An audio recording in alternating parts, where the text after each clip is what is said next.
Shalom, Hag Sameach, Lag Bomer, 5782,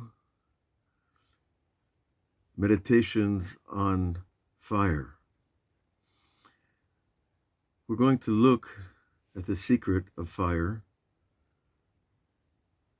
We're going to look at the Kabbalah about fire in relation to the four elements and to the four areas of understanding the Torah, the Pardes.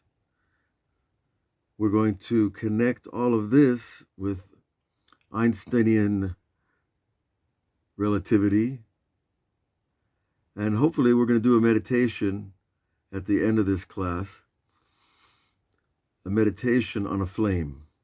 As you see before us, we have a flame here, a candle, and the Arizal Kadosh, the great holy master from Tzfat, taught us that you can meditate on a candle and see wonders.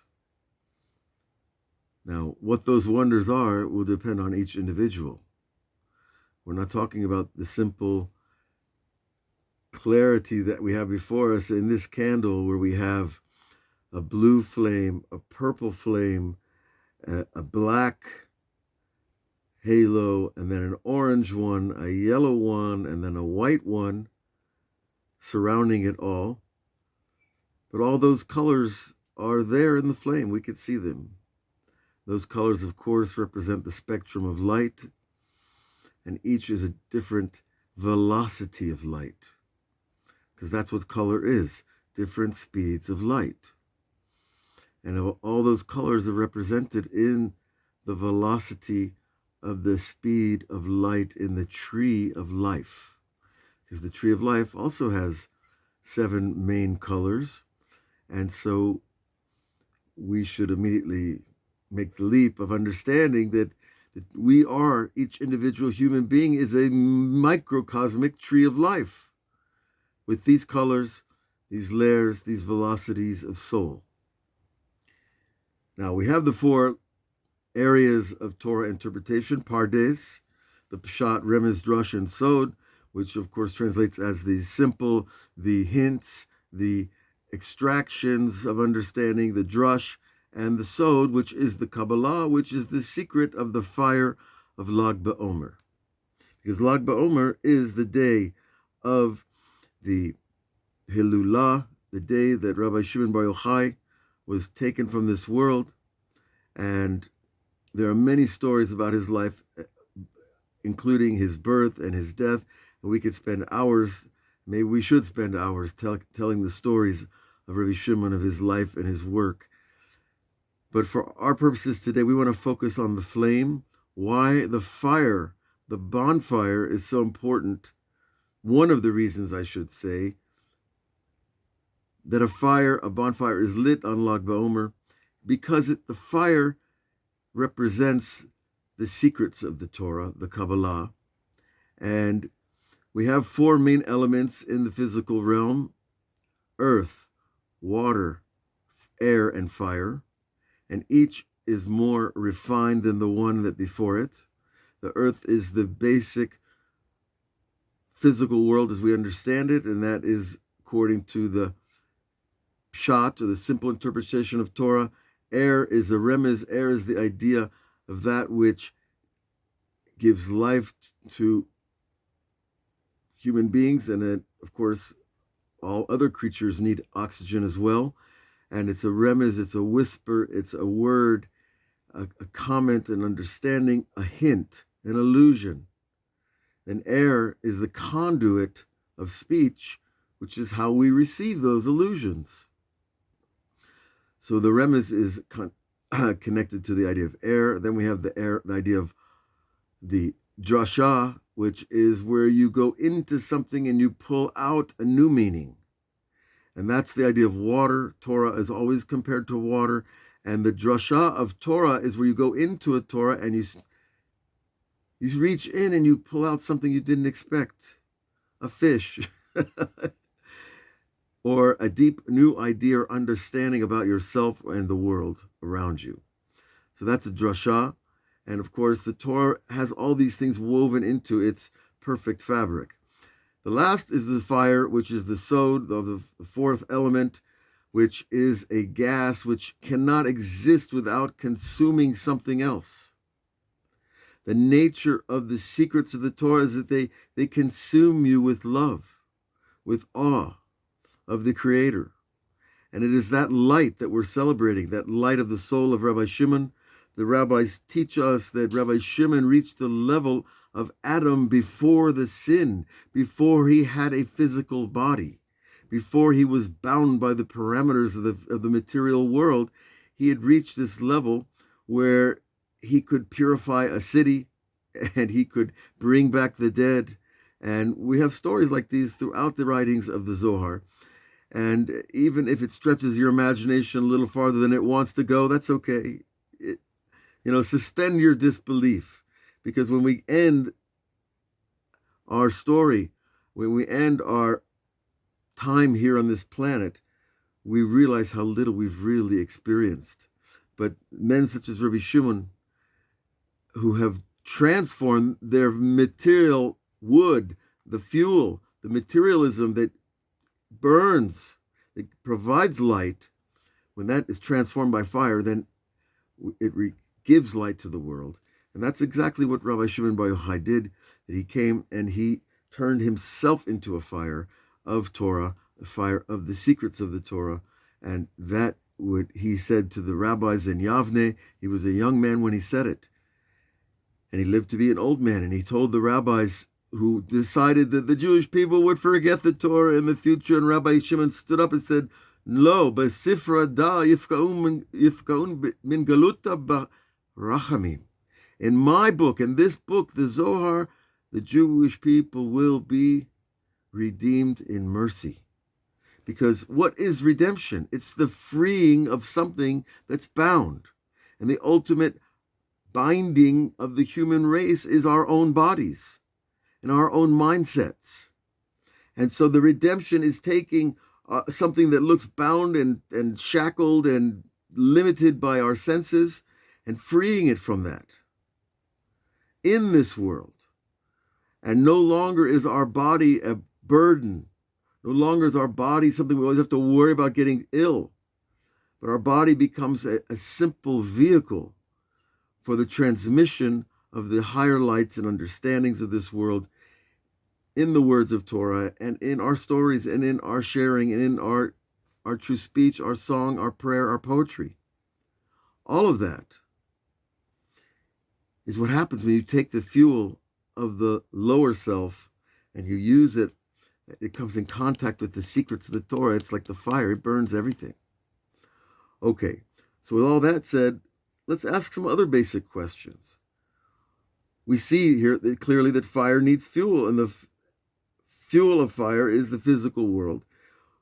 The rabbis teach a beautiful thing. They say there's three things that people love to stare at. Three things that we gaze at willingly, and one is a view of the ocean, and one is a fire, and the third will teach us the depth of understanding and the humor of the sages, because they were also funny people. When you understand and see the world as it is, you see how funny it can be.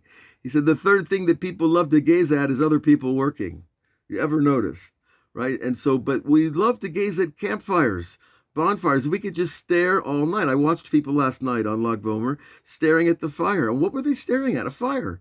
I mean, what's the new thing there? Why is it grabbing us? Why is it holding our vision? Ask yourself. Is it simply the warmth, the light on a dark night? Or is it that process that's taking place?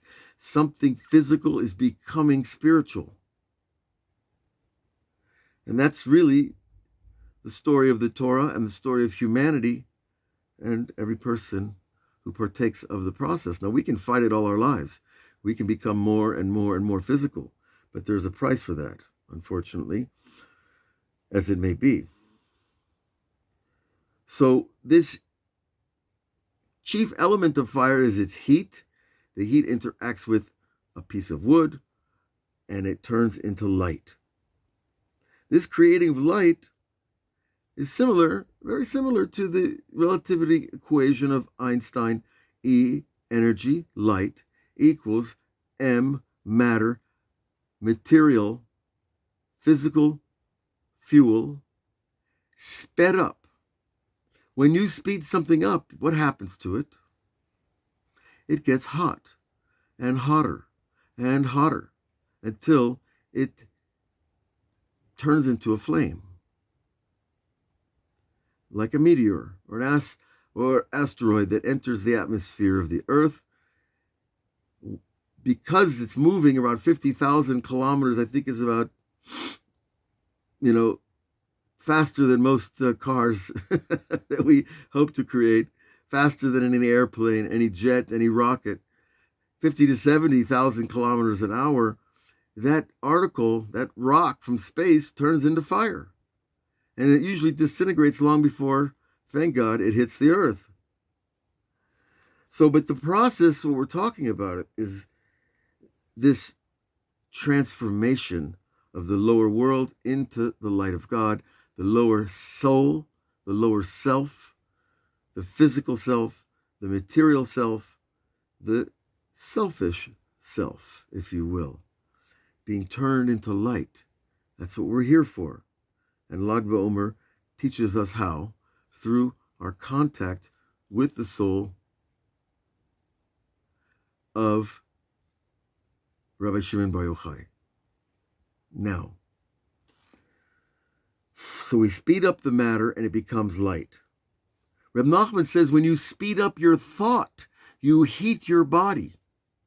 That's why you get that idea. You sit down to do some a writing assignment in college or a job at work where you have to write something out and you need to sweat it out because you're creating heat with your mind because your thoughts are moving faster and faster as you think. So Rabbi Nachman says you create heat with your thoughts, and that heat goes from your mind down the channels of the body into the heart, and the heart warms up, and it opens up, and then it sends forth its power back to the mind, and there's this linkage that takes place between mind and heart and mind, and it starts with the action of thinking, and that thinking produces heat in the heart, which opens the heart, and suddenly there is compassion. Suddenly there is understanding, because the heart is the seat of understanding, whereas the mind is the seat of knowledge and wisdom.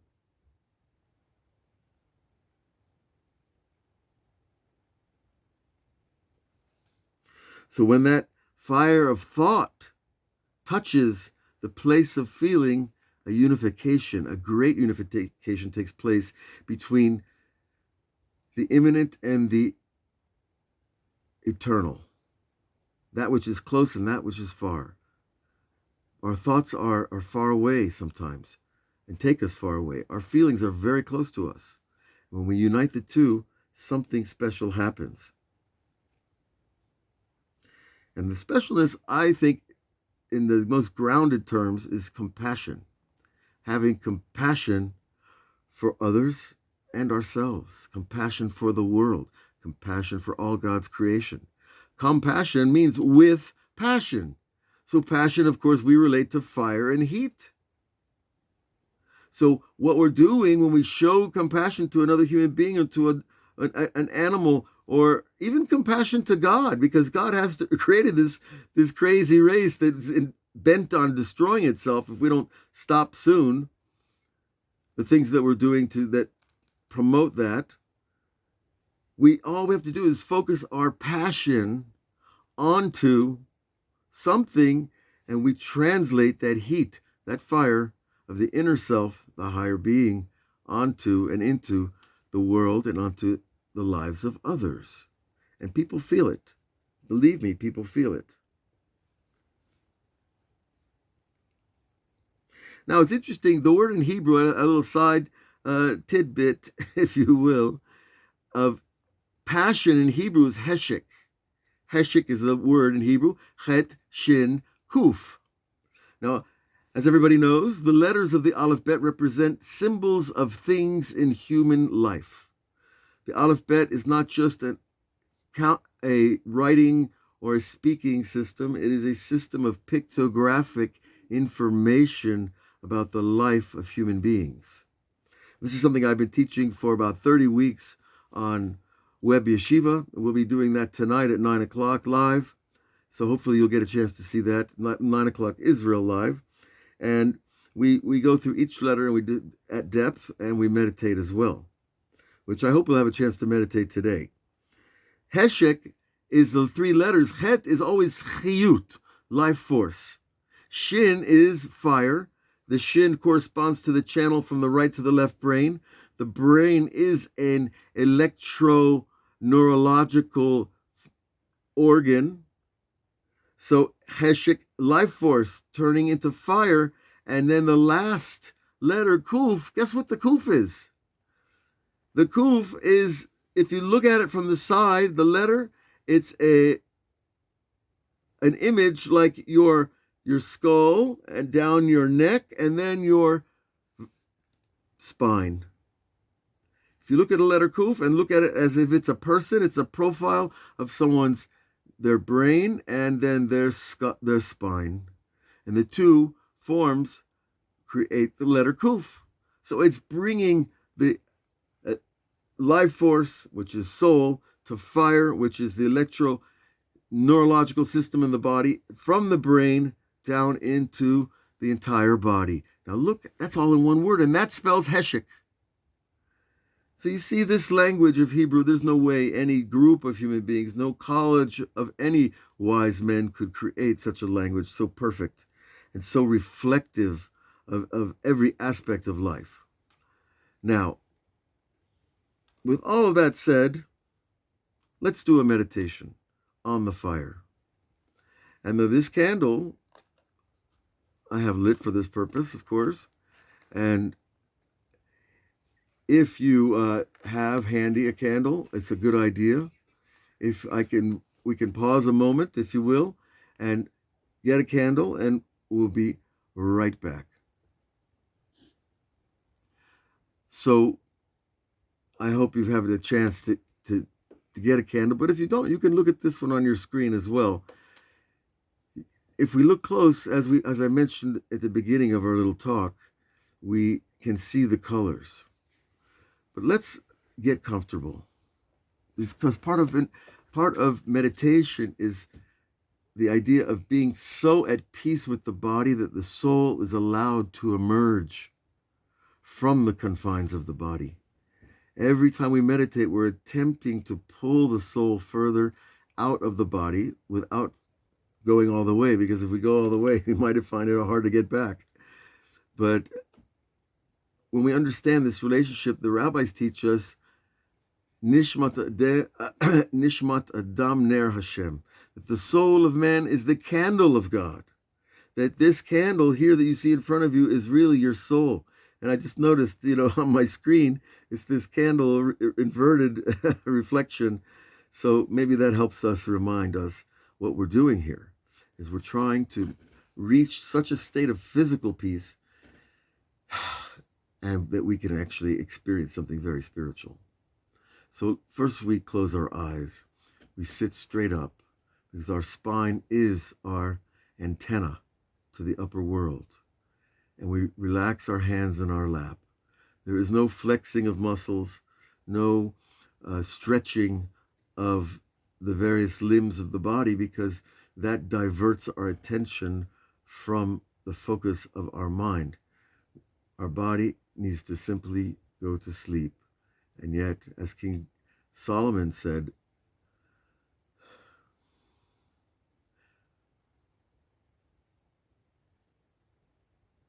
Ani yeshena velibi er. I am asleep, but my heart is awake. So next we begin breathing through the nose, holding the breath for a moment when your lungs are full, exhaling when your lungs feel relatively empty. Pause again, and then inhale.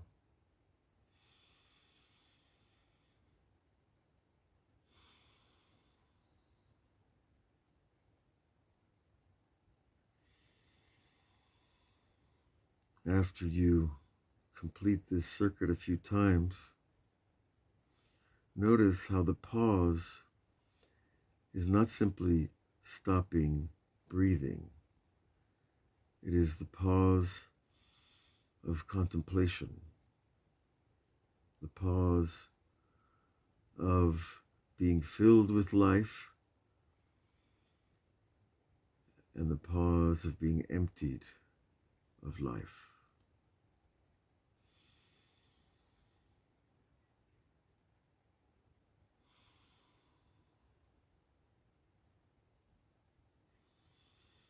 Now, as you breathe, notice how you begin to breathe slower and deeper and more relaxed, and letting go of the world around us, letting go of your thoughts, letting go of your feelings. They are all external to the point of your focus. Perhaps you see a screen before your inner eye. The screen has a boundary. Allow your inner eye to focus on the screen. See on that screen a candle flame, a flame that exists within your mind, a flame of love and being loved, admiring and being admired, honoring and being honored. For we are all those things.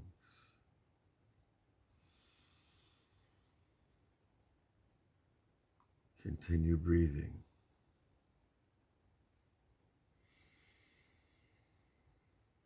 Each breath fills you with life.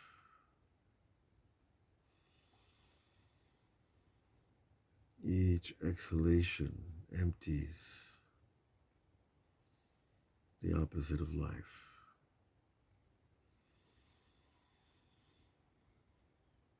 Each cycle renews us, helps us attach to what is important and let go of what is not so important. Notice your body sinking, your head sinking forward, your neck letting go of its hard work, your shoulders letting go until they sink and slope downward, letting your arms just be, letting your hands let go also of any tension. And down your spine is a column of fire, a column of electric light. Feel your spine just open, warm, with that golden light coming down from your brain, all the way down your spine to your hips. The light glowing, warm,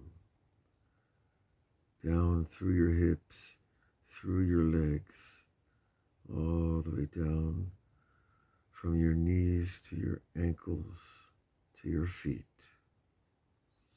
See yourself as a being of light, of fire, a cool, smooth, burning fire, a fire in control, a fire channeled through all the channels of the body.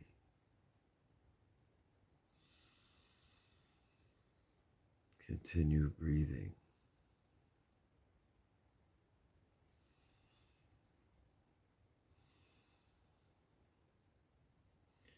Feel your resistance. Feel your impatience with this process. Allow yourself to pay attention to how you feel and not move away from it, but rather embrace it. Embrace its truth. Every feeling contains a truth and a falsehood. Embrace the truth of what you feel. Maybe you're tired, agitated, bored. Maybe my voice doesn't please you. Maybe your own voice won't be quiet inside your head. Allow all these things to be and let them go.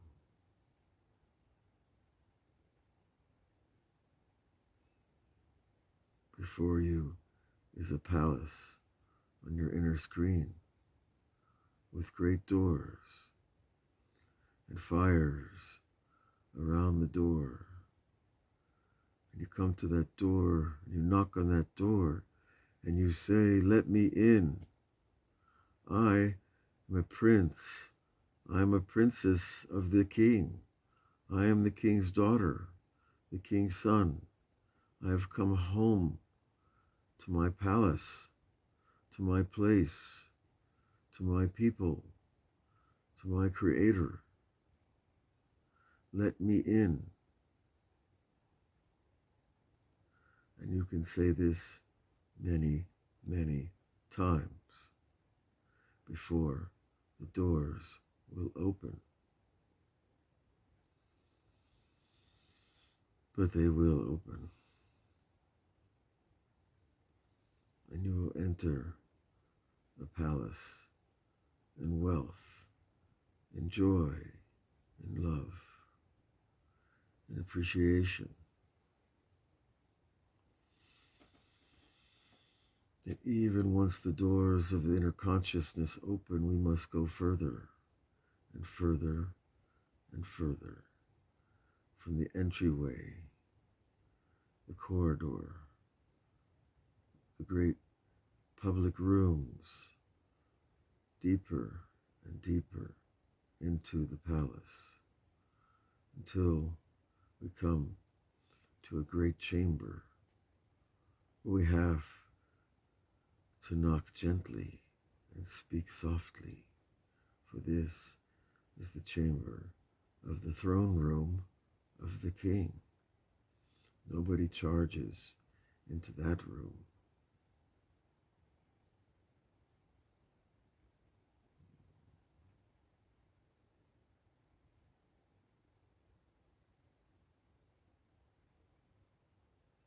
Are we ready to enter,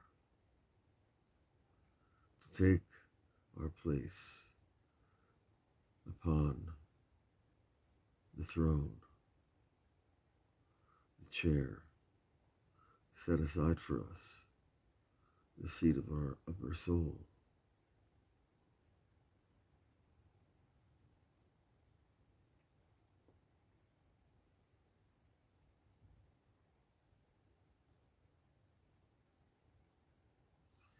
Breathe deep.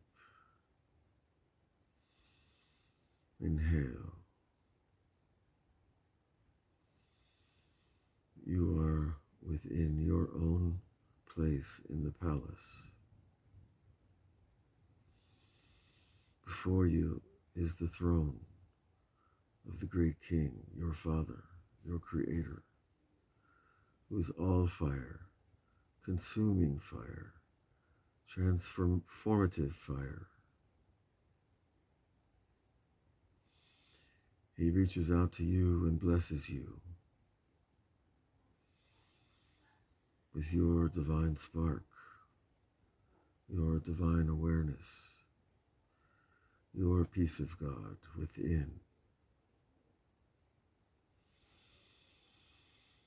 Receive that spark and feel your heart expand, warm, loving, with compassion, with gratitude for being you, a creation of God.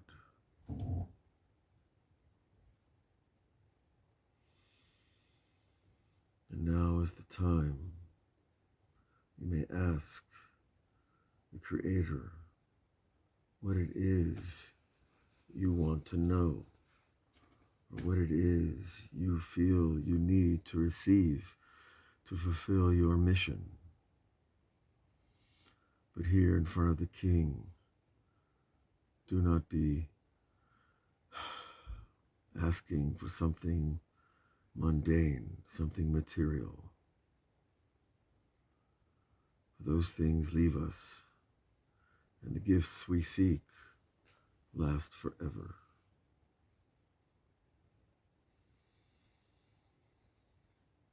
So we breathe deeper,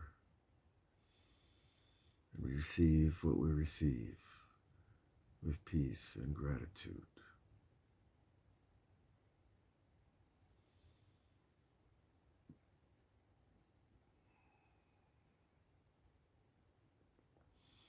Feel the pleasure of being you.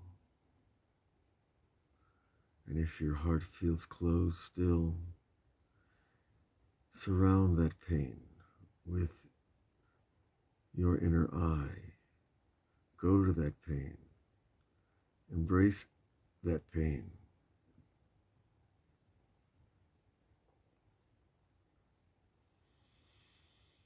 It is that part of you that is yet to be freed. Our pain is where our mind hits a wall of understanding. Bless yourself. Allow yourself to know our limitations and to know we can break through them, but only with embracing them first.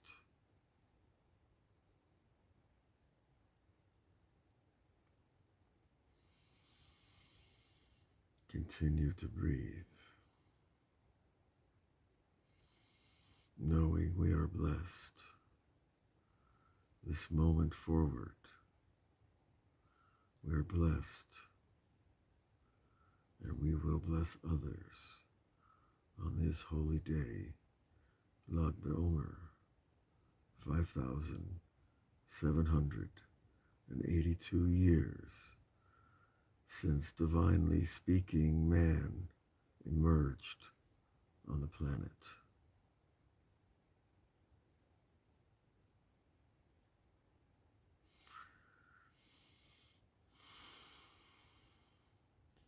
But if you don't believe in all of this, accept that as well. But along with your acceptance, be open to receive your higher truth. Be open to a new experience. Be open to the fire of the Zohar, the fire of the Kabbalah, the fire of the inner understanding of the structures and patterns of energy of creation. Be a metaphysical scientist. Withhold your belief until you experiment. But experiment you must with your experiences of the non-physical realm. Let us be blessed on this day, and remember this day for its blessings.